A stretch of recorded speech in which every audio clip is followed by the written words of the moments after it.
Hey, good evening, everyone. Welcome to one of our Oxford and Cambridge Society Malaysia webinars. We haven't had one for a while, so it's really lovely to be back. We have a great evening planned for you today. For our talk this evening, we have historian Andrew Barber talking to us about one of his several books, many books that he has written. And the talk this evening is called Teasing Out the Past.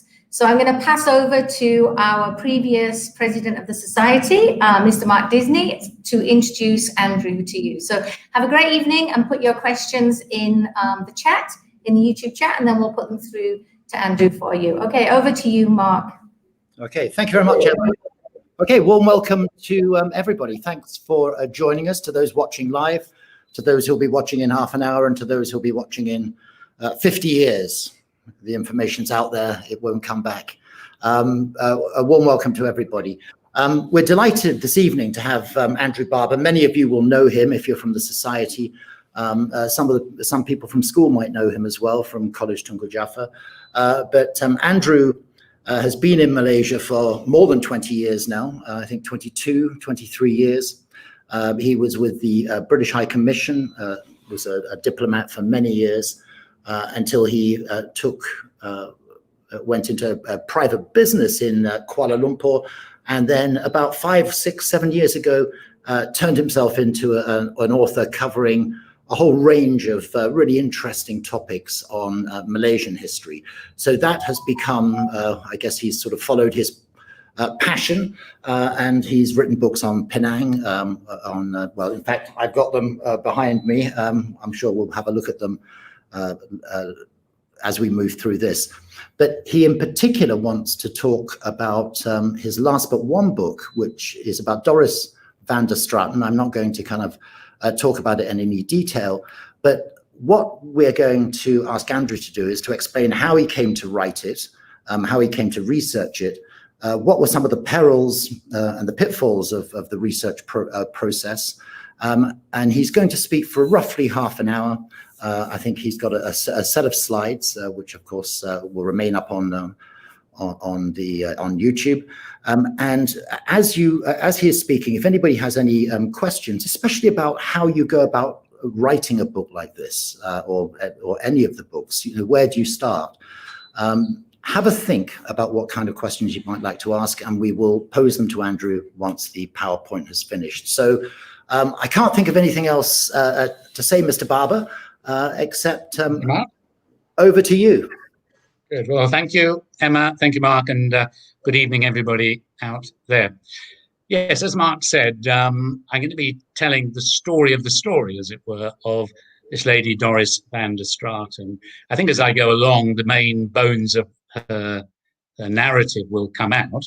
But what I'm planning to do today, I think particularly for the KTJ students in mind, is to discuss some of the challenges and some of the pleasures and some of the pains of researching history. It's called historiography. How do you set about, and what are some of the things you need to look out for? What some of the signposts you might choose if you are planning to do some sort of historical research yourself. And I call it teasing out because in many ways it is teasing out, finding little leads and pulling on them and seeing where they lead, and indeed where they lead to in due course. So teasing out the past, unravelling the story of Doris van der Straten. Just to correct Mark on one piece of historical inaccuracy, he said I've been writing for about 5, 6 years. In fact, to be frank, I've been writing history books on Malaya, colonial Malaya, Penang and so forth, for 15 years and more. And Emma, if we could have the next slide. The story of Doris, yes, emerged essentially as a consequence of a book I wrote about 12 years ago now, called Kuala Lumpur at War. And this was a history that I wrote about the experiences of war and the Japanese occupation, the British reoccupation upon the capital city of Malaya, Kuala Lumpur. And it was looking not so much at the fighting, because there actually really wasn't very much fighting either when the Japanese occupied Kuala Lumpur, indeed when they surrendered at the end. But it was more about a book about the history of the experience of war upon the city. And I looked at various aspects of it, the communal tensions, whole areas. And I looked also at comfort houses, and I looked at and picked up the story of a young Australian British woman who suffered at the hands of the Kempeitai, the Gestapo. So Emma, the next slide, please. And this, I don't know if you can read, you could probably just pick out some of the detail. This was the very beginning of it all in terms of Doris. I think about halfway through researching my book on Kuala Lumpur, I decided to take a look at the online catalogue of the Australian National Archives to see whether they had any documents that might be relevant to Kuala Lumpur. They had a lot of other documents in terms of the sort of Australian division that were here in Australia, in Malaya, but I thought it was a bit of a long shot. Let's see if the Australians have got anything. And I'll have punched into their search engine that they have. Sitting in my apartment in Kuala Lumpur, I'd have put something like Kuala Lumpur and the dates, maybe war, and I'd have had a whole series of options, many of them of no particular relevance. But one that did come up was a reference to a report of the murder of a lady called Doris Heath, Australian citizen, at the hands of the Kempeitai. And that would have been on a very small banner saying that there was this document, but not giving the full document itself. And so I then wrote to the Australian Archive saying, look, I'm based in Malaysia. I'm happy to pay. Would you be willing to scan and send me a copy of the said document? And they very generously just scanned it for me and sent it. It's just a short document. And this was really the beginning of it all. This was the little bit of thread that, till this point, I'd never heard of.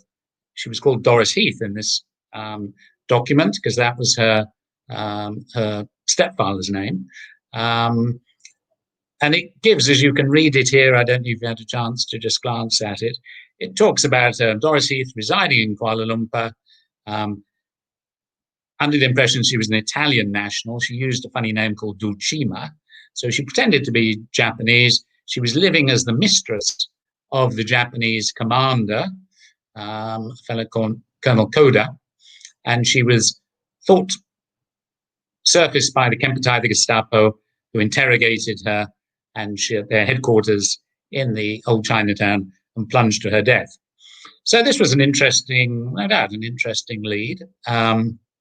I'd picked up nothing about this in any of the archives in London or in Kuala Lumpur at this stage, but obviously I thought, well, that's of interest. And I started to communicate with some of my friends in the history business, and they mentioned the name Van der Straten, saying she might also go under the name Van der Straten. And that was indeed her Malaysian husband's name. He and his family were of Dutch burgher extraction, so Dutch essentially, but having gone through Ceylon. And indeed they were Asian-looking, a clan that had come to Malaya at the end of the 19th century. So this was the very first lead that I had. And I have to wonder, it's one of those what ifs, if I hadn't gone on to the Australian National Archives and if I hadn't spotted that little reference on their catalogue to Doris Heath, would this whole story have simply not surfaced if I hadn't started to pick away at this particular lead? But anyway, I got it. I could see that it was part of the war crime investigation process that happened after the war.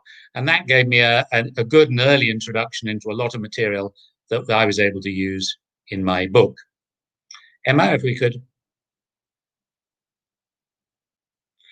Okay, so I've gone from, if you will, an old-fashioned, I've gone online to the catalogue, but then I'd gone to, it wasn't actually, the document itself wasn't digitalized and online. I then decided I'd better start searching. And one of the obvious and fantastic new options for historians is to do online searches, particularly in newspapers. And you put in a word search, you put in a date reference, you might restrict it to certain titles, newspaper titles. And I discovered, here we have Doris van der Straten, spelled slightly differently. And I then discovered through searching her name from online newspapers, and we'll come to some of the options that are available later, I come to the name Murakami Shuzi, in fact, Lieutenant Shuzi Murakami. And we begin to get, because I'm beginning to interrogate newspapers, I'm beginning to draw out more and more material online, sitting in my apartment at whatever time of day and night I want, at absolutely no cost, because a lot of these newspapers are just publicly available, beginning to get the newspaper and media coverage of the torture. Well, one thing that I'd also, if you look at the very top of this document, rather badly cut, you'll also note that there are mistakes. Just because it's a contemporary document, just because it's a newspaper, doesn't mean it's accurate. In large measure it is, but here we have whoever did the subtitles, torture of Dutch woman related. So obviously who'd ever been perhaps setting the newspaper had seen the name Van der Straten and perhaps understandably had decided that Doris was Dutch, and there it sits, torture of Dutch woman. In fact, as we get to know the story, we can quite clearly dismiss that. But it does show that you have to be selective. You have to be discerning about material of all types, whether it's contemporary documentary, whether it's human source, whether it's whatever it may be. You do need to be discerning. And there are mistakes, even at contemporary documents. And this would have been a 1946 newspaper, so pretty much contemporary. But there we are, torture of a Dutch woman. It really should have been torture of a British / Australian woman. Next slide, please, Emma. Okay, I'm going to take you back and I'm going to detail the story that starts Doris's extraordinary experience during the war. She and her husband, Philip van der Straten, prior to the war, were based up in south eastern Thailand, Siam, working for a British tin mining company at a place called Kampong Toh. And there was a large British community up there, all involved in tin mining or rubber plantations or whatever. It was a sort of extension into Thailand, Siam, of the colonial economy that was prevalent in Malaya. And there were about 30 or 40 expatriates, we call them, of different nationalities, working on these tin mines.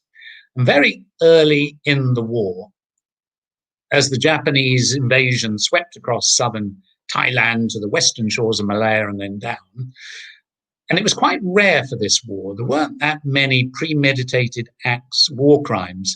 It was actually quite a disciplined effort by the Japanese. And the Kampong Toh massacre stood out because the Japanese rounded up many of particularly the Allied, the antagonists from their nationalities, brought them to a house a bit like the one, traditional Malay house, herded them in there, left them there for 24 hours, and then came back and stormed the house, machine gunned it from below. It's a wooden house, threw in grenades, came in and bayoneted a lot of the people there.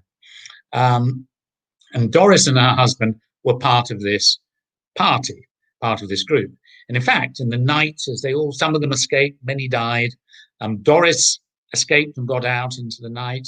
Her husband did the same, but was badly injured. And they lost each other in the confusion of it all. And this was the beginning of Doris's epic journey through Malaya. But what it was also, and here I was, to begin with, when I first wrote my book, I was trying to tease out why would the Japanese, during a busy period in the war, in the first 2 or 3 days of the war, during the invasion, why would they go to this effort to get these expatriates? And it was rare. It didn't really happen elsewhere.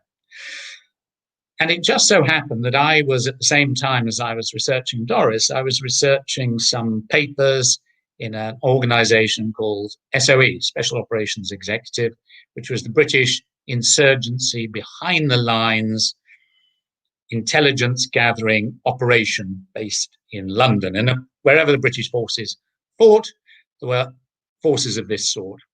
And in 1943, which was when SOE was established, one of the first things they did as a bureaucratic exercise was pull together all the payroll, all the personnel details of all the disparate stay-behind groups that the British had at that point that were being coordinated into SOE.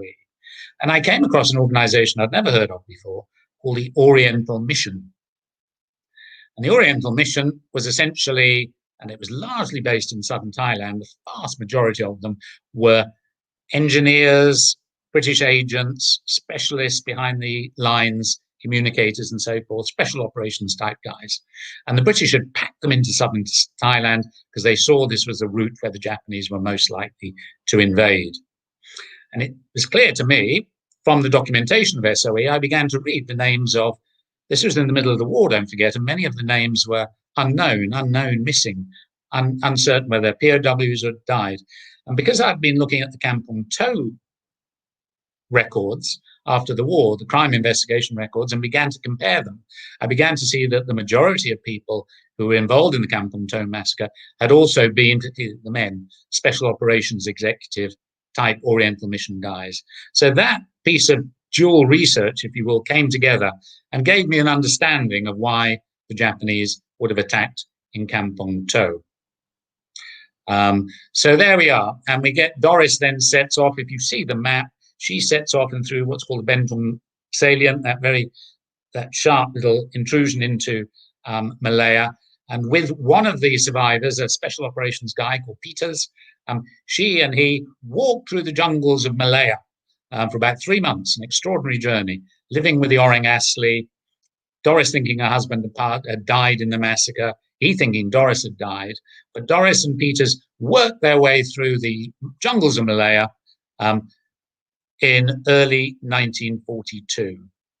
Next slide, please. Okay, how do I know? Well, again, it's coming back, massacre at Kampong Tow. After the war, a lot of investigations into war crimes. The newspapers pick up on this. And here we see, this is an example. I wanted you to show you how a online newspaper search looks like. And you can see the words that I'd obviously put in as my hit words were massacre and Kampong Tow. And up it comes, and you picks out the bits that you want. So I was able to use newspaper reporting as well as war crime trial reporting from the archives in London to furnish the information about Kampong Tow and about Doris, who had been there during the massacre. Next, please. Okay, and this is one of these Stratford, there's one of the key SOE Oriental Mission guys who was killed, sadly, at Kampong Tow. But again, you get a photograph of him through, I think in this case, the Straits Times. Next, please, Emma. Okay, so as I said, that Doris and Peters walked through the jungles, the huge jungle ridge of central Malaya, starving, living a very tough, they lost a huge amount of weight. They were struck by beriberi, vitamin deficiency, malaria. It was an extraordinary story of endurance and says a lot about Doris as a person, this extraordinary sense of resilience, helped no doubt by being accompanied by this special operations guy. But when they emerged on the far side, they lived with a squatter on the edge of the jungle for some weeks when they emerged on the Malayan side and slipped down the jungle to the sort of lowlands. And it became clear to them that the war was over, the British had surrendered while they were in the jungle, and there was not much to be done but to hand themselves over to a Japanese outpost, which they duly did in March 1942, just near Taiping in northern Perak. Yes, please, Emma. And they joined, and Doris was the only, Taiping Prison, which is still there today, had been turned by the Japanese into a POW camp. It was full of British, in that part of the fighting, it was full of British soldiers and used as a POW camp. And Doris arrived, and she was the only woman amongst all these soldiers and some civilians that had also been rounded up. And amongst those civilians were some Irish Catholic brothers from the LaSalle Brotherhood, and they had been taken by the Japanese, and they were also put into the same POW camp, Taiping Prison, as the British soldiers, and indeed as Doris. Next, please. Okay, I'll go back. One of the hopes was, I heard that Doris, having been, according to some reports, she had befriended one of the LaSalle's brothers. And I'd heard that one of them had written a very good diary, a record of his time as a POW in Taiping. So through various contacts into the Catholic community, I was privileged enough to go to the Catholic brothers' house here in PJ and they showed me into a room, a special room they have, where all of the brothers who had passed away, they have a cardboard box, and in there would be personal papers, documents, photographs from the brothers. And I got one of the brothers who had been in the POW camp, and I read his account of his time there. And of course, I was hoping that he would mention the arrival of this one British Australian woman. In fact, he didn't. So I got no particular insights into Doris that way. But what I was able to do, and sometimes when you're writing a history, you have to use needs must, he gave me a very good feeling of what that had been like for a number of months being in that typing prison. And I was, of course, able to use that, although I wasn't referring specifically to Doris. I was able to discuss and describe the sort of experience that Doris would have had in that prison. So although there's nothing specific about Doris, which was a bit disappointing, it was nevertheless valuable information. Okay, we've gone on to, so we've looked so far at, to a degree, newspaper, documentary information. I want to also emphasize the importance of family sources, or indeed human sources, in terms of history, but also how difficult it was in this period. And this is the family tree of Doris's husband, the Van der Strattens. And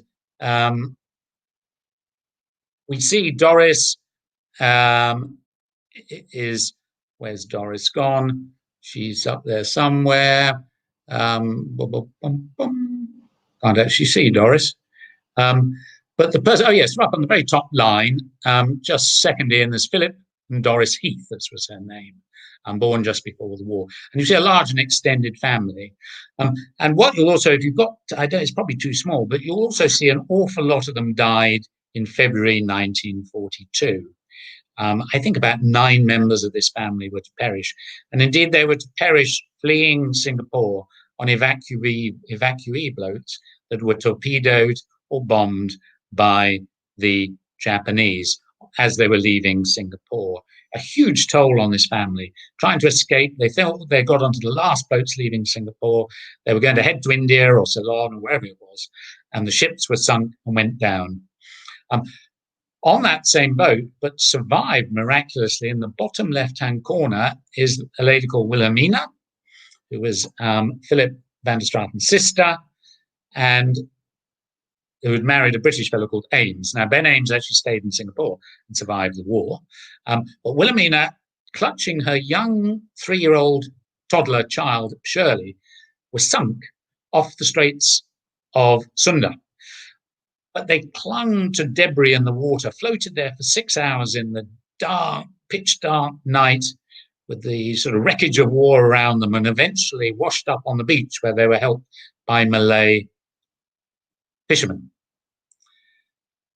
Padgett, as she became to name, Shirley, lived through the war with her mother in a terrible internment camp, living off rats, had an extraordinary childhood, but eventually was to survive, was to go back to Malaya and then to Britain. And I was privileged enough to be able to interview her and speak to her and get her experiences. Okay, she was only 3 years old at the time, but she left the camp when she was 7 or 8.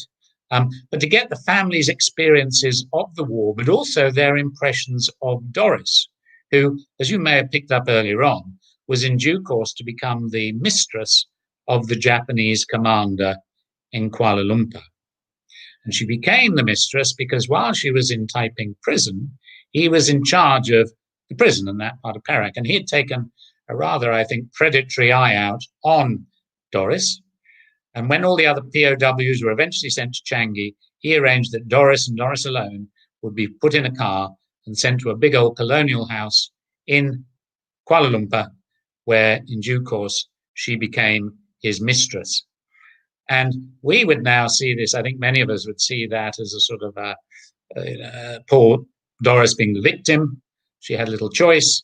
But of course, at the time, when you come from the Van der Straten family and you see the huge losses that they suffered as a family at the hands of the Japanese, you can imagine how conflicted they might have been because of that position.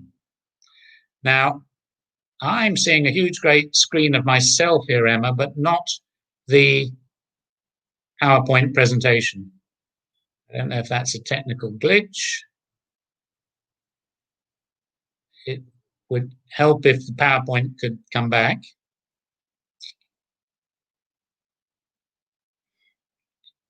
Okay, I'll try and talk without the PowerPoint, but it's a bit tricky. Okay, we've obviously got a bit of a technical hitch. Okay, well, bear with me while I try and remember the sequence of events. Okay, so in terms of the historiography, that's looking, well, we're getting Mark, I think. The historiography, I'm trying to include here the importance of human and source material in terms of an additional view on a particular subject. And there's no doubt that having the family perspective through Padgett, who I interviewed, was very important indeed. Make sure it's happening here. Okay, I'll carry on. Okay, so Doris goes to Kuala Lumpur as the guest, becomes the mistress of the Japanese commander of Colonel Koda. And while she's there, she becomes his mistress. But and that would have been in about May, June, July 1942. And she lives there for about a year or more using a name called, what's her name? I've forgotten. Sorry, I'm rather phased by the lack of this PowerPoint. She's there. And then, but what then happens is the Japanese focus on her lover, Colonel Koda, who is the commander of the Japanese garrison in Kuala Lumpur, but has been accused of taking, and in fact it was, corrupt practices. He was taking a slice of various budgets, and the Kempeitai began to interview him and look at him. And in looking at him, they began to question whether this lady he was living with really was an Italian, which would have been okay because it was an Axis power, or whether indeed, as she was widely rumoured to be in Kuala Lumpur, was part of quite a well-known Sri Lankan family and was indeed British / Australian. And she is brought in to the Kempeitai headquarters in Chinatown, the Lee Rubber Building, which is a very modern building in town, where she was brought in and interrogated. And she was there for about 3 days. And one of the great unknowns, there was a post-war trial, which we'll come on to in due course. As she was interrogated, she fell from the top floor, eventually plunged to her death. And the question mark is, did she jump to avoid further pain, further torture, or was she indeed pushed? It was later accused in the war crimes trial. Personally, I don't think there's too much of a difference between the two. If you're so stressed, if you're under such agony that you choose to jump, then I think that is tantamount to murder or second-degree murder or something. If you push somebody, obviously that is the same. During the period when, or in fact, after I'd written the book and published it, a friend of mine came out from the UK as a BBC producer, and I decided, we were talking about whether to try and get a sort of a docudrama going on Doris's life. And we went down one Sunday morning early when it was very quiet in Chinatown to look at the Lee Rubber Building, just to give them a sense of what it looked like. And at the time, in 1940, it was a very modern building. It was one of the most modern buildings in Kuala Lumpur.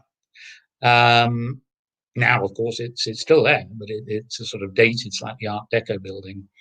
But we were in many ways very lucky because we arrived at a point when it had been bought over by a Singaporean hotel group. And they were renovating it, turning it, I think it is there now, I think they finished it, turning it into a boutique hotel right in the middle of Chinatown. And when we went down there, it had been stripped bare. Absolutely everything from the inside of the building had been stripped out. There was a gate, there was a jagger, an Indian guy on the gate at the bottom, but everything else was absolutely stripped back to the bones as a skeletal building. So we said to we gave him 50 ringgit and said, look, we're interested in architecture. Could we have a look around? And he said, fine, come and have a look around.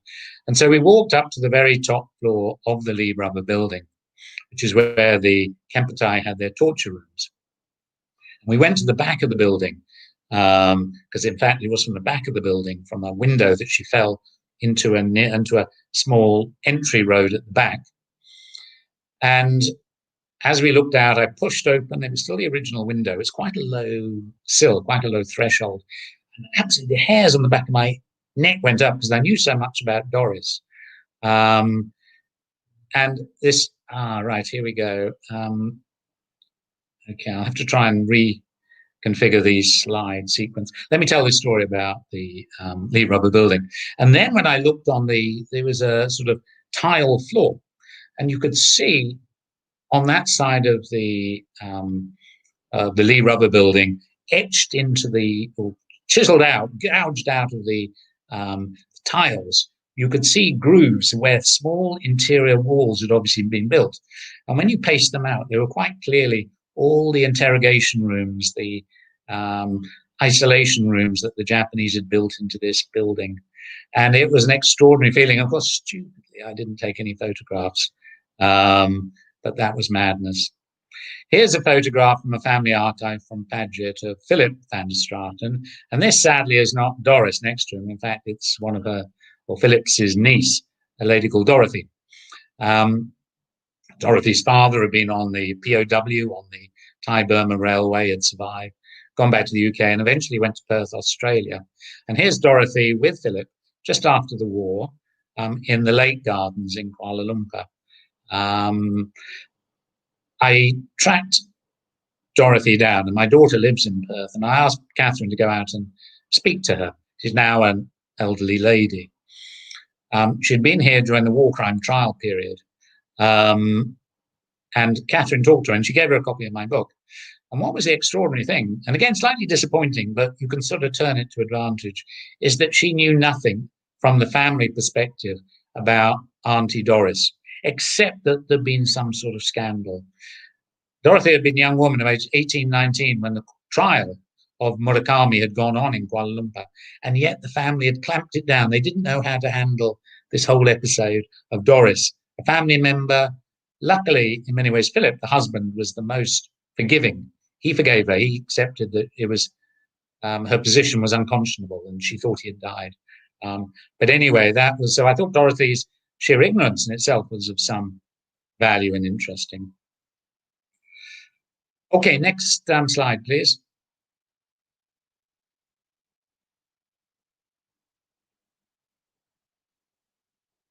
Okay, right. Okay, well, here I'm talking a little bit, just a slide to sort of develop a network. When you're writing a book, doing research, I've talked about talking to Paget and Nathan. I've talked about talking to Dorothy. I've talked about talking to fellow researchers. I did have a lot of support from this small group of rather dorky guys who are involved in this sort of thing. And I would send them material and they would say, hey, have you tried this? Why don't you look in this archive? And so this is why I said they rubbed my tummy cheek. I told them everything. It's obviously just a little joke saying, now, cultivating people, like all things in life, you know, you can go a long way on your own, but if you've got people who are helping you, I had a very good genealogist in South Australia who just enjoyed being involved, didn't want to be paid or anything, and as we'll see, opened up a lot. Okay, the next slide, please. Sorry, going a bit slower than I.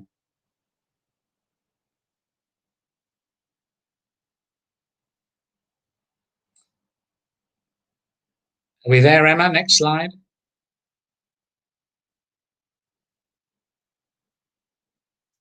Okay, I'll try and bash on, but one of the key sources of information, yeah, here we go. Okay, so the Japanese surrender at the end of the war, and the British start, with the Australians and indeed with the Americans elsewhere, start a series of war crime trials, trying to bring to justice those Japanese, often Kempeitai, but not just Kempeitai, who had been involved in atrocities.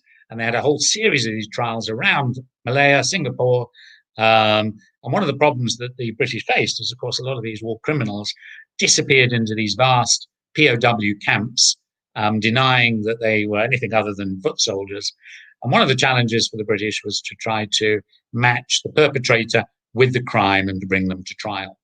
Next slide, please. And here is an example of, in fact, it's not of Murakami. It's of one, this is sort of a war crime trial. This is, in fact, somebody in Taiping, war crime. Next, please. And what the British did, and here's an example, and this is actually taken, it's online, you could go away tonight and take a look at this, is they established in Singapore a card index system, which was designed to link in criminals with crimes. And here you see this is linked into Murakami Shuzi, Malaysia. He had him in Pudu Prison, Taiping. The trial was in Kuala Lumpur. And you can see here again is Dutch. You can see in the handout they got the Van der Straten Dutch.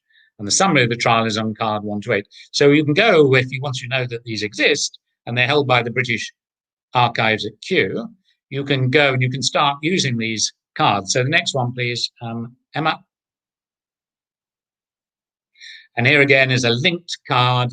This is the crime itself showing you, or the trial, showing it's going to be under Lieutenant Colonel Cully, Murakami Shuzi, and actually it takes you through, and you'll see he gets he gets let off and acquitted, and that position was confirmed. So you link those two cards together, you're getting the bones of the trial. Next card, please. And here, yet one, there's a name referenced index. So, and as you can see, this is all done online. So digital, very useful, doesn't cost a penny. You could go away tonight and look this up. Next, please, Emma. Crime trials coming to the Imperial War Museum in London. Good photographic collection. This is Pudu Prison, war crime trial. It's been sent to the court in Kuala Lumpur. Next, please, Emma.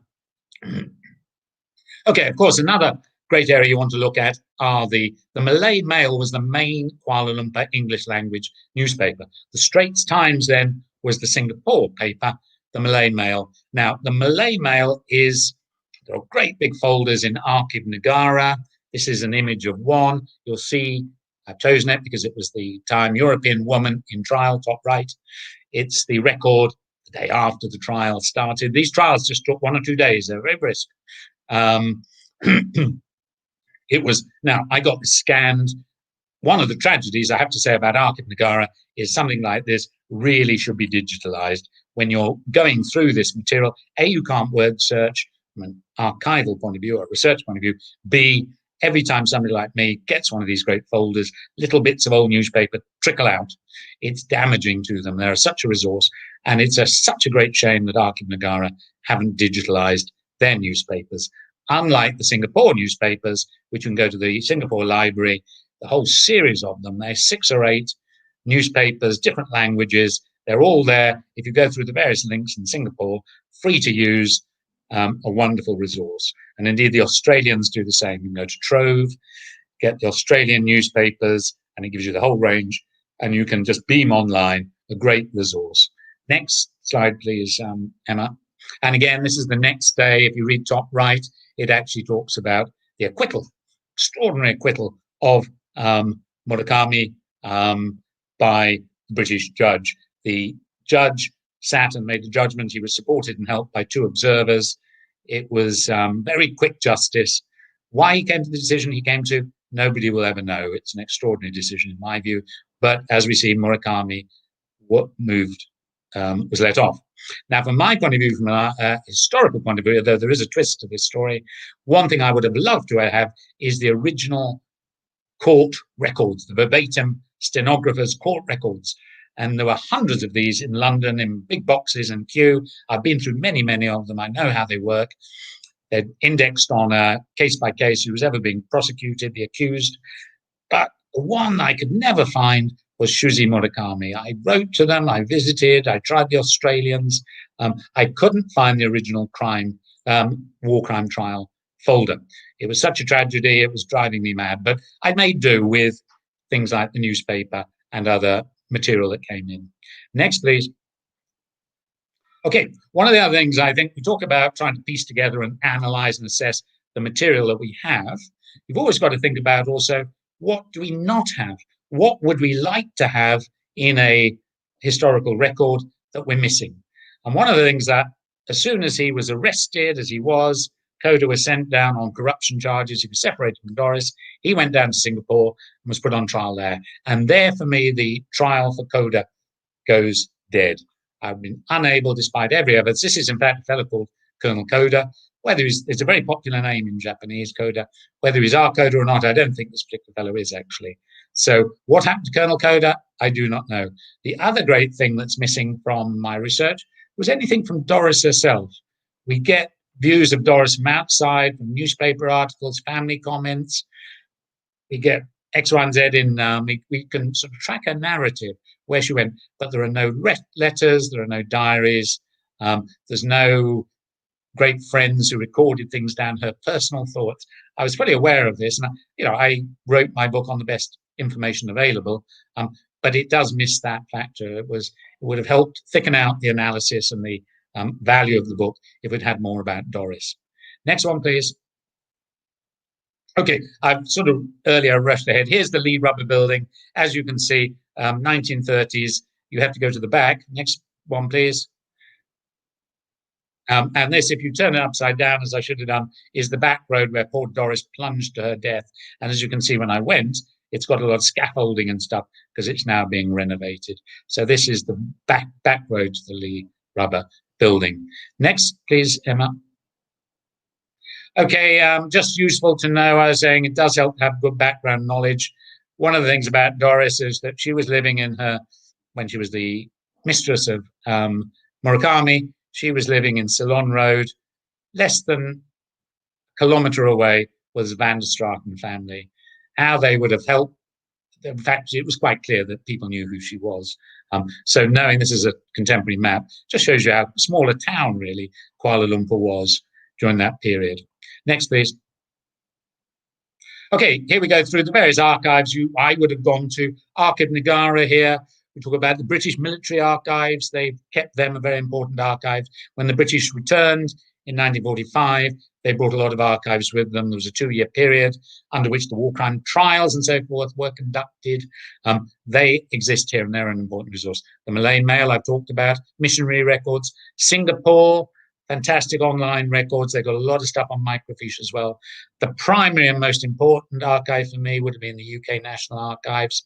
Wonderful archives, a lot of it digitalized. Imperial War Museum, Australia, Cambridge University. Genealogical comes into it, and private papers. So there are a lot of resources you can turn to in terms of archival documents.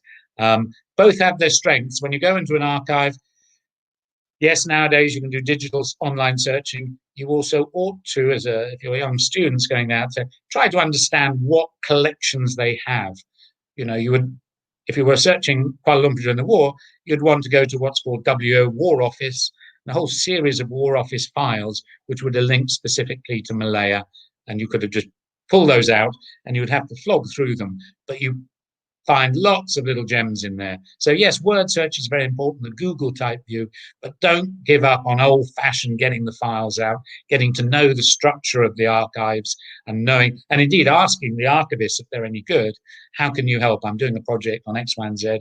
Where might I find material? And they can direct you to, if they know their archives, they can help direct you.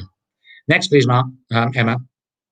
Okay, I've gone through all this, the advantages of digital and hard copy. Next, please.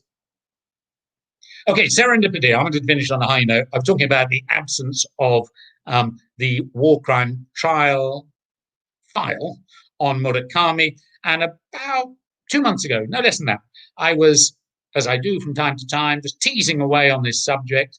And I put in Shuzi Murakami to see whether anything, and lo and behold, from the United Nations Archives, UN Archives, up pops a PDF document, which was the sort of the overriding summary document. It's not the verbatim, the whole lot, but it's got everything, key bits of it. As you see, Colonel Kuala Lumpur, it is the war crime trial of Murakami. If we go to the next page,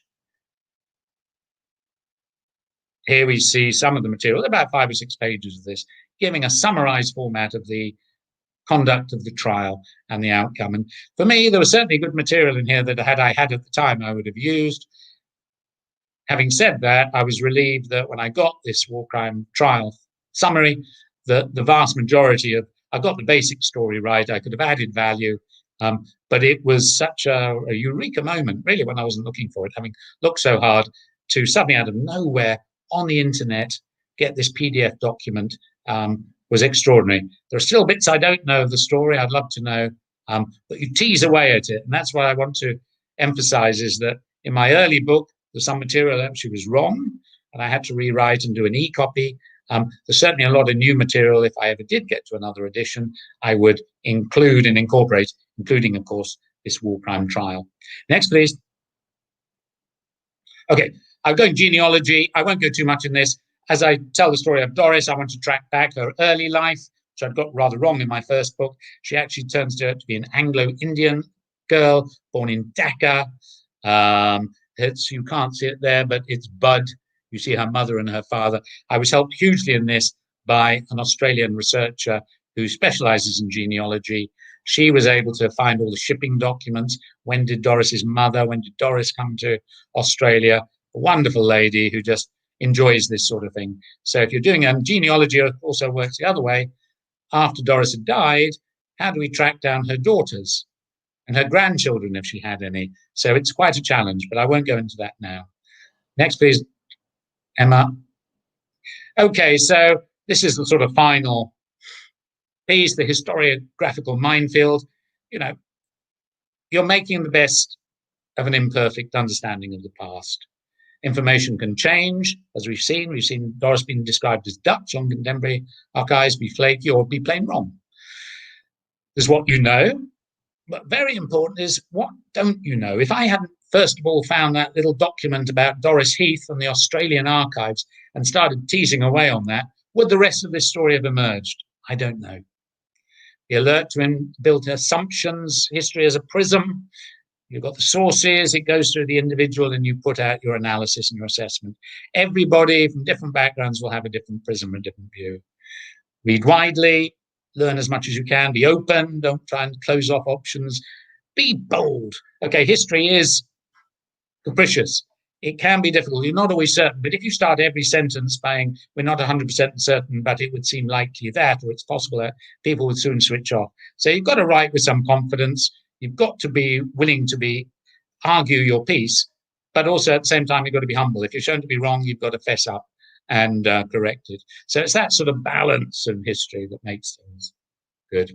Okay, next one, please. And I think that's 47 minutes. Okay, I thought I'd finish with this. And here's a question for anybody, except for Mark and Emma. This is sort of reflects teasing out history. And it was said by a famous person about another famous person. History, with its flickering lamp, stumbles along the trail of the past, trying to reconstruct its scenes, to revive its echoes, and kindle with pale gleams the passion of former days. I know it's a bit like Mark Disney's early morning sort of assembly speeches, but it's not. Who said this and about whom? Anybody? Anybody got any ideas? I don't know if you could put it up to Mark and... Well, that's the end of the talk. So, Emma, do you want me to say who this is now, or Q&A we finish with? This, by the way, isn't a photograph of Doris. We don't have one. It's my image. My designer came up with it, and I thought it showed a strong, powerful woman, attractive woman. So we used it on the cover, but it's not a photograph. Okay, I'm coming up to messages saying you've got a porn virus from Mark Disney. I don't know if that's to me or to Emma. I'm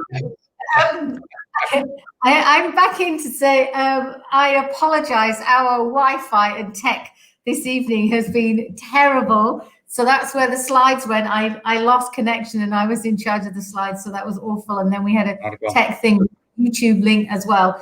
So apologies. That was so interesting. I'm going to bring Mark in now because we've definitely got some questions we want to ask you. So I'm going to add Mark in. Mark, okay. You're back in. Am I back in? Yeah. Andrew, thank you very much for that. I thought that was fascinating. I've known you for 20 years. I didn't realize you could be so interesting. I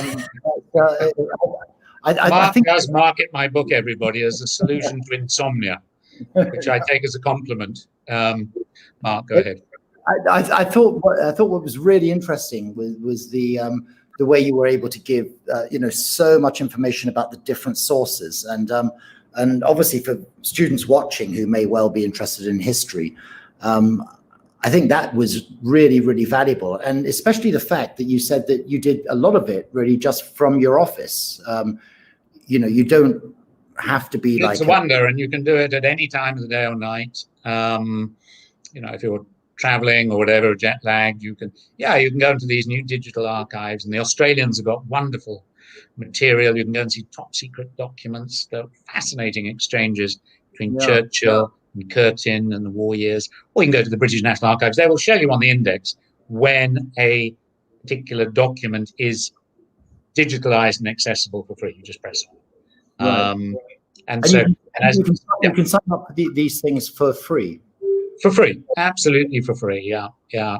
And you can also go online not all newspapers are free, but you can go in Australia, there's a thing called Trove, Trove, and that's got all Australian newspapers up to, I think, 50 years. They've got quite tight copyright rules, so I think it's either 30 or 50 years. But prior to that point, you've got all that access.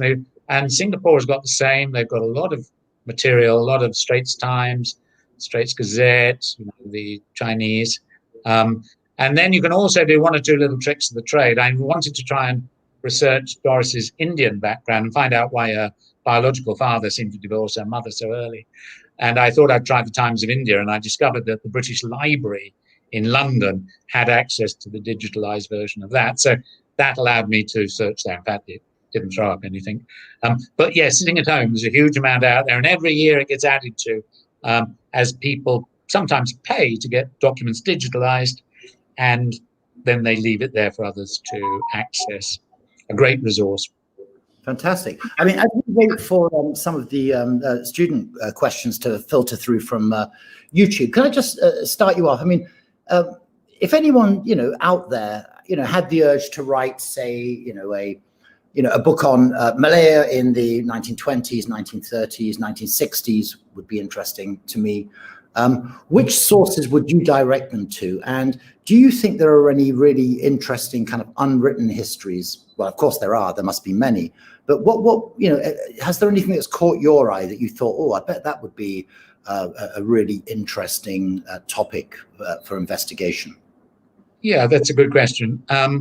I certainly felt that with Doris and the word go. I thought there's that story of being the lover of the governor of Kuala Lumpur, the commander, and her story, that struck me straight away. And I don't know there are too many Doris van der Straten stories of that sort of colour and narrative, but there are certainly lots of fascinating pieces of history that once you get into, you tend to get a bit nerdy and bore your wife silly over dinner about. So it depends a lot on your background. Don't forget, I write about colonial history because I'm an old colonial. I'm of that generation. I'm British. I'm approaching middle age.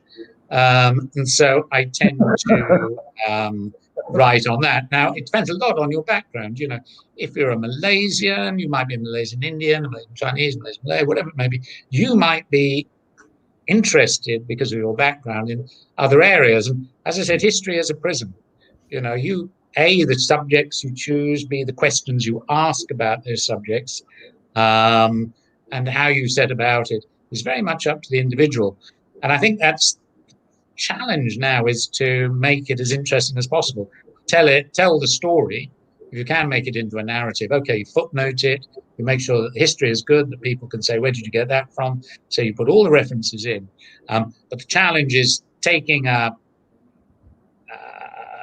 issue, taking a subject, analysing it, writing it, and doing it in a way that sort of draws out the fascination of that story. If you can do that, and there are lots and lots and lots and lots and lots of possible stories out there.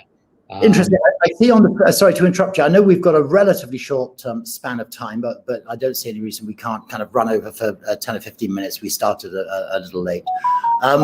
The answer to your question at the end, some clever clogs on YouTube suggests Herodotus. Is that oh, true? I see the quote. Okay, the quote. Well, I don't know. It's not Herodotus. Ash, that's just being pretentious. Okay. That is Emma's son. Emma's son, yes. Mm-hmm. But good try. No, it was actually, believe it or not, it was Churchill. It was Churchill writing about his predecessor, Chamberlain, as many of you will know that Chamberlain was sort of at the end of his life vilified. He was the appeaser. He was poor man. He was actually, I think, quite a decent guy. Okay, he made some big mistakes. And this was what Churchill was saying. He died during the war at a time when Britain was still in a bad place.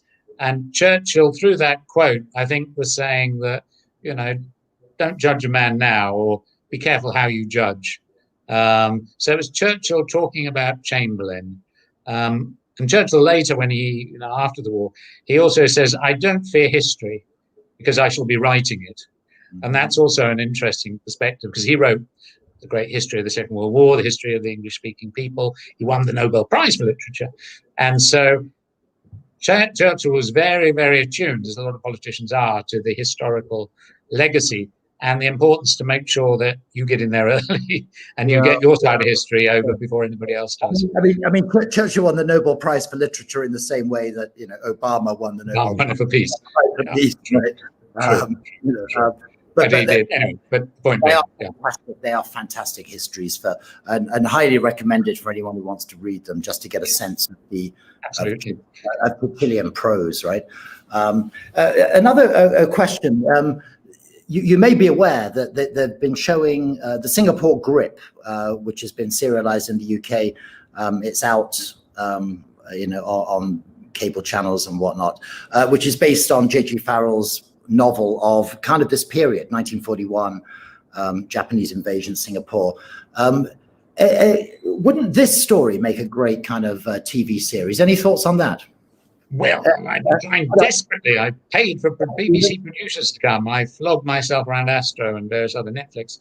Yeah, I think it would. And I don't think it needs to be, you often get, a story based on a true story. I personally think with Doris, you don't even need to base it. You just tell the story. And that incredible denouement that the judge let off a torturer. And, and you've got lots of issues here of race. Doris, in fact, wasn't European. She was Anglo-Indian. She lived with an Anglo-Indian family. She came from the wrong side of the tracks. She was very rough and ready, but she was obviously a spirited woman. She came up, when she came up, she claimed to be British Australian, but she then moved in with this very sophisticated Ceylonese mixed race family, Burger family, who were very much more sophisticated and charming and balanced in her own very much dysfunctional family. So there are a lot of subjects, I think, that you could gender, authority. It would make a good story. So if there's anybody out there whose father or brother or whatever happens to be running a TV company or wants to take it on, I'm happy to. Yeah. Call this number. Call that number. Don't be shy. We've got a question from Aisha, who is, I think, one of the girls in Form 5. There are a couple of Aishas.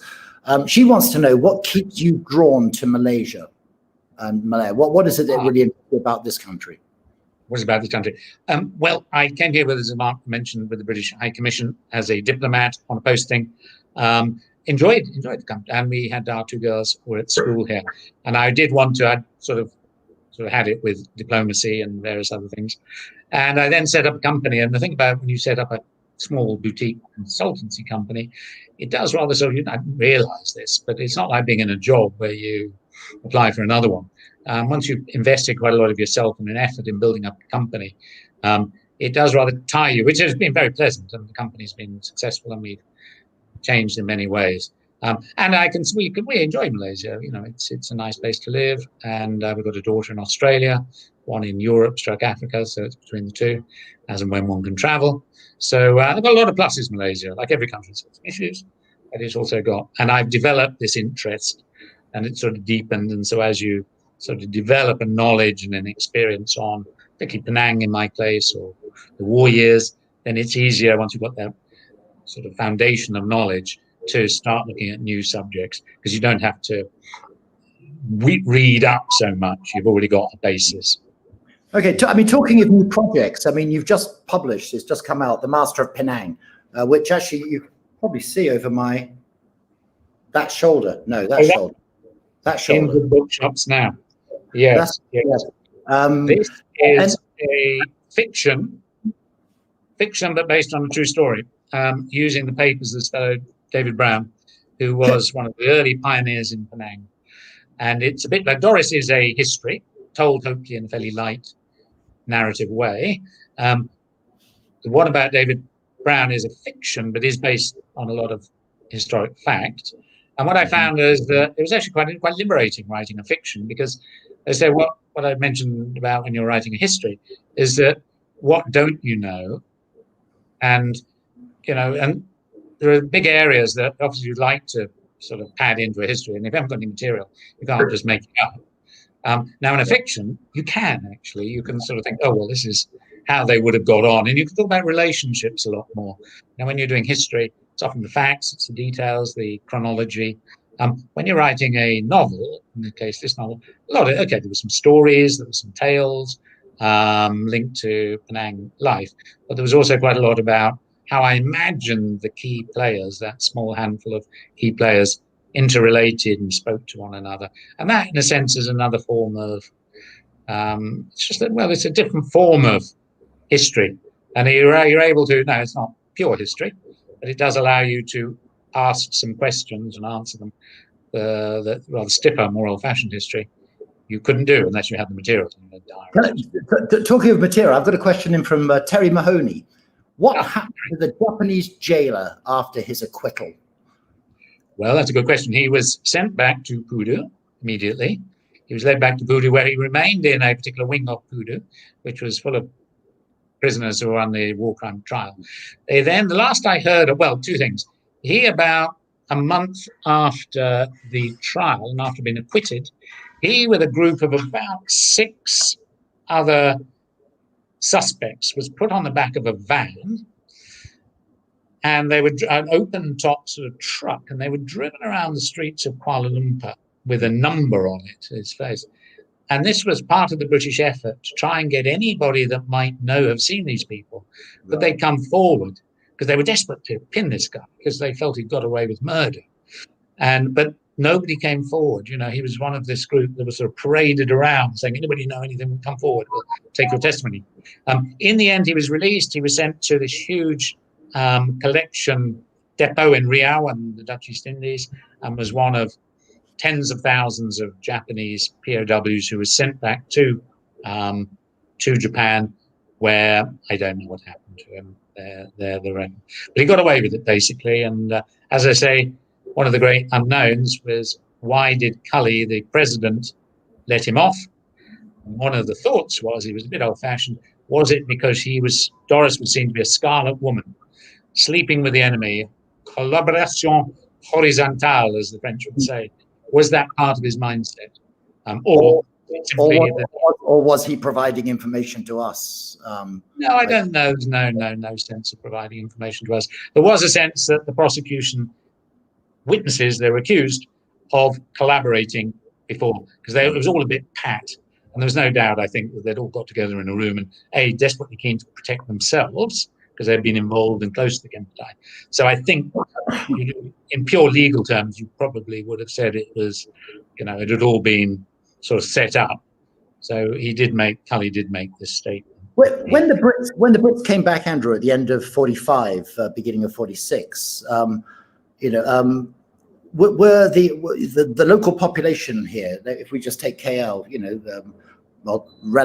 less multiracial than it is now, I guess, KL, but what was the reaction of the local populace to the return of the British and the defeat of the Japanese? Well, generally, I think we're very happy, particularly the Chinese, who have been hammered by the Japanese. The Indian community as well have been devastated by famine in the plantations. Huge numbers of them had been sent up to workers on the Thai-Burma railway. I mean, tens of thousands died up there.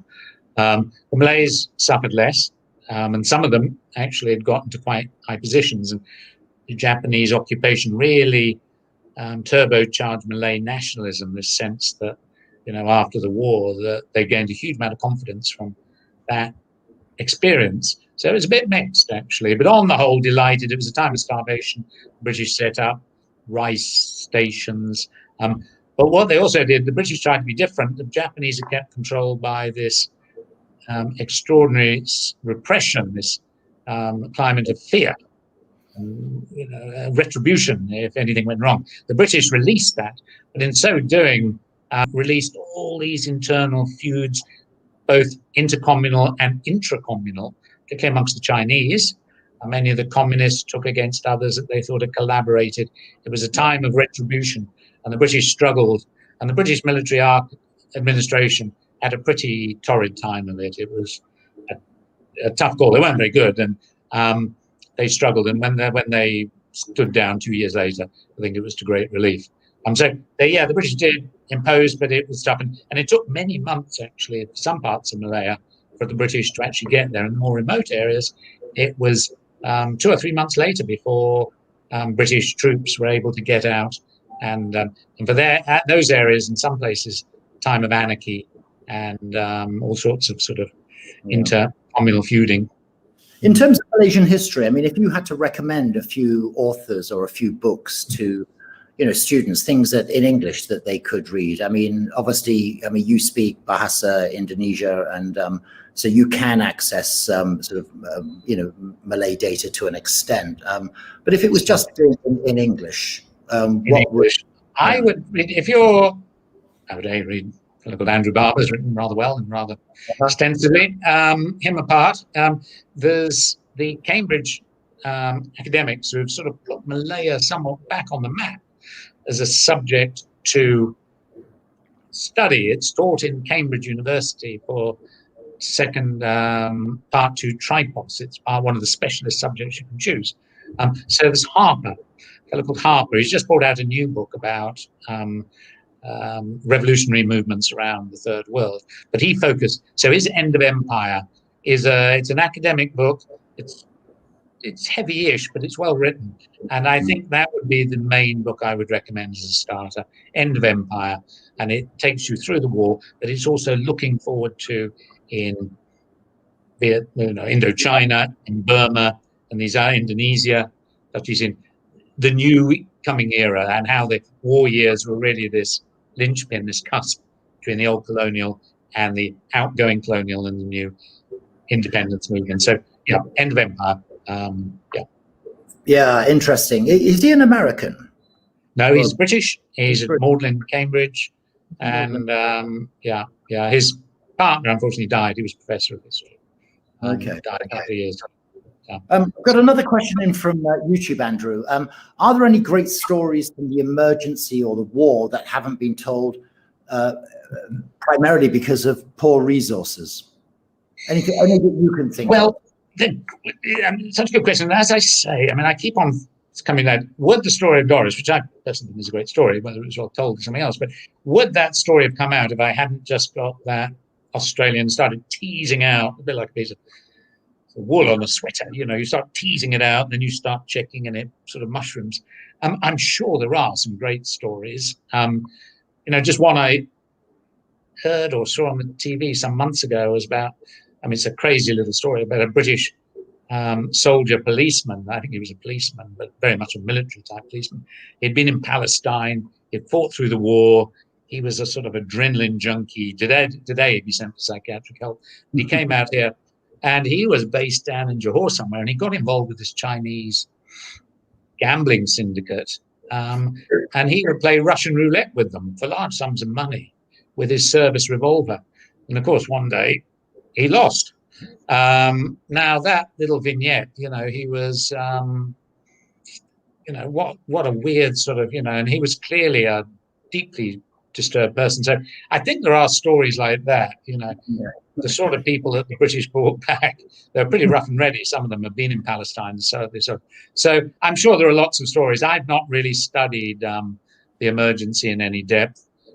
There are whole areas to do with the relationship with the communists. I think one area I would perhaps, a lot of it's been written about the emergency years and our dealings with the Malayan Communist Party. I think there could be some really good stories to be told about the war years, when we were very strange bedfellows. But when we were actually in the jungle with them, in various camps, sporting training, supplying them. So we became, after the war, adversaries. But during the war, we were these strange allies, hated each other, but needed each other. And I think there could be some fascinating stories about how this sort of odd couple got on. Okay, we've got to kind of wrap this up in a minute or two. Last couple of quick questions. If you could transport yourself back now, Malaysian, I'm talking about in Malaysia, any time in the past couple of 100 years, for a couple of weeks, just to kind of do whatever you wanted. What period? What kind of age would? Well, I would go, having just, and I'm just sending his archives. I've been very lucky to get this fellow David Brown. Okay. I've got his archives, which I'm not mine. I'm sending them back to the family, and hopefully they'll end up in the British Library. So the last few days I've been going through his personal papers, and as a historian, dealing with somebody's personal records, letters, title deeds, disputes, is he arrived in 1800 on an East Indiaman as a young lad to seek his fortune, just as Penang was pulling out. He died in 1828, I think it was. So he was there for 18 years. I think David Brown, that period in Penang, when you've got this fascinating mix of people coming into Penang, the Chinese, the Indians, the Malays, it was this real melting pot. The British were this tiny little sort of carapace on the top, they were the top dogs, but there weren't many of them. How they all got on, the rivalries. I would love to sit around a dinner table and glue-gore the big old estates that the Brown family had, and take part in a sort of a dinner party there and hear the stories and so that would be it. Yeah, fascinating. I mean, that just brings me to a last kind of semi-academic question, I suppose, is that obviously history is not a hugely popular subject in Malaysia. I mean, for reasons that we can all probably guess at. You did history at Cambridge back in the day. That was your first degree. I mean, if you had to kind of stand up for history now and give a kind of a pitch for do A-level history, do history as a degree, what benefits would you say? Well, study of history bring? Genuinely, what benefits outside becoming a history teacher or something? What would be a wider benefit from history? Well, I think history, English, which Mark did, I know you did, it has similar analytical, perhaps you focus in more depth and more detail on the nuances. I'm sure you did. But history, in many ways, I became a diplomat and I'd have to go off and write reports about situations, and a lot of people in business have to do the same. The ability to bring in material and information, assess it, analyze it, and then communicate it in a way that is both persuasive, but also hooks the individual. If you can get that, I think history is very good that way. You learn to what questions, how do I, it's partly the writing process is in itself a great discipline. So I think that's where I would say that history has a very wide benefit, way beyond history itself. It's a great sort of, they call historiography. That science, that ability to take a wide range of information and tell a story and do it in a compulsive way is great for any sort of career, I'd have thought. Can I leave the last question? This is to a girl, if I know this girl, she's called Vedashri. She's in Form 4. She's one of the youngest students watching. I think she's 14. She says, and she's interested in writing and things like this, right? And she says, how did you feel writing the book? I thought it was quite interesting. How did you feel? That's a lovely question. I have to say, how did I feel? And what kept you going till the end? What kept me going to the end? Well, I find the trouble with the book is actually getting hooked in to begin with. Once I'm into a book, then it sort of slightly takes over. So to begin with, it's just that, a slight sense of reluctance to get into a book because it's going to sort of dominate your life for the next year or two. But once you're into it, then you get hooked and you get a little obsessive. What I personally just like the process of writing. I find it quite calming, and it may sound arrogant. I constantly go back and work over and usually simplify and reduce down usually. But if I end up having worked on a piece and I read it and I think, well, that usually hopefully in a fairly simple but persuasive way tells the story, and that, there aren't excessive words, you're not repeating, it just has a certain elegance to it. I find it very satisfying. And so it's the process of writing as much as the content. But having said that, the two are very linked, that if you are writing and it comes across in a flowing, persuasive sort of way, and you've got this synchronization and the chronology and all that sort of link in words that all make it work, that probably means you've also worked well on the analysis. That if things are a little bit confused and you've got all over the show, you probably haven't worked your way through the material to a degree that you should do. So when you read a smooth piece of anything, whether it's history or English analysis or whatever, if it reads well and logically and sequentially and so forth, then that probably means you've done a good job on the actual content. Or you're just a good bullshitter. But that was a very good question. That's a good question. Andrew, look, thank you very much indeed. And the last thing I want to say to the students is that there are still a number of the books floating around school. If any of you want a copy and you're in school, please see Mr. Hughes, and he's got them. There are so few, but he's got them. I know some of you managed to get them, so there are copies floating around. Andrew, thank you very much. That was really, really interesting. That was really, really well done. Everybody out there, thank you. Emma, over to you. My dinner's getting cold. Thank you so much for that, Andrew. I apologize for all of our tech issues as well that we had earlier.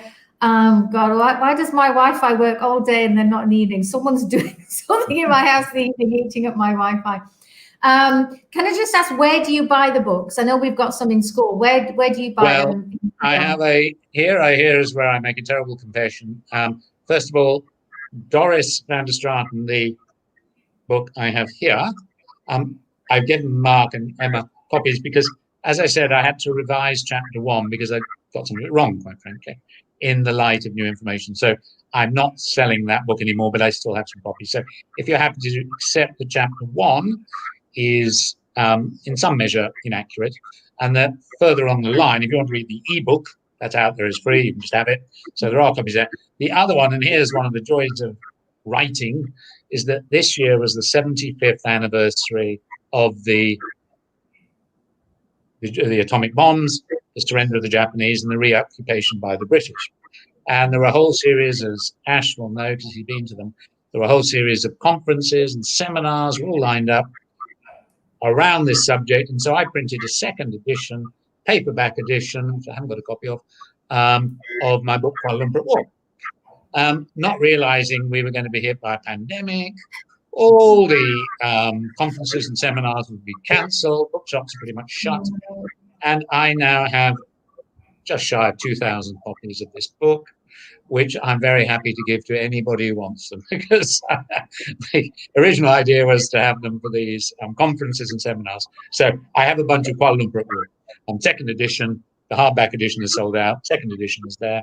And so as and when I next see either Emma or Mark, I will give you guys a couple of boxes.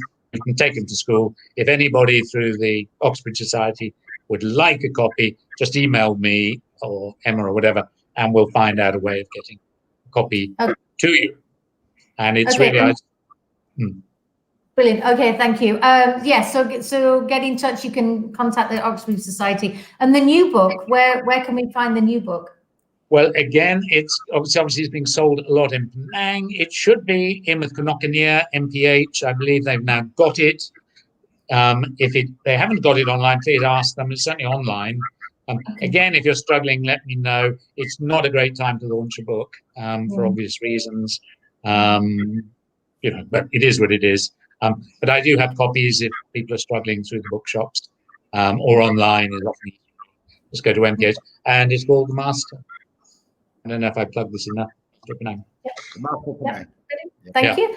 So so we'll also publish this interview on our Oxford YouTube channel, because I think some people missed the start of it because we had a tech problem with the link. So so the full interview is available, so people can watch the whole thing.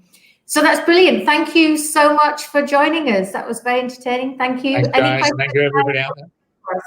Thank you. Bye, guys. Bye. In and thank you for your question. Bye. Bye, guys. Bye. I heard somebody's voice. I'm not sure who that was.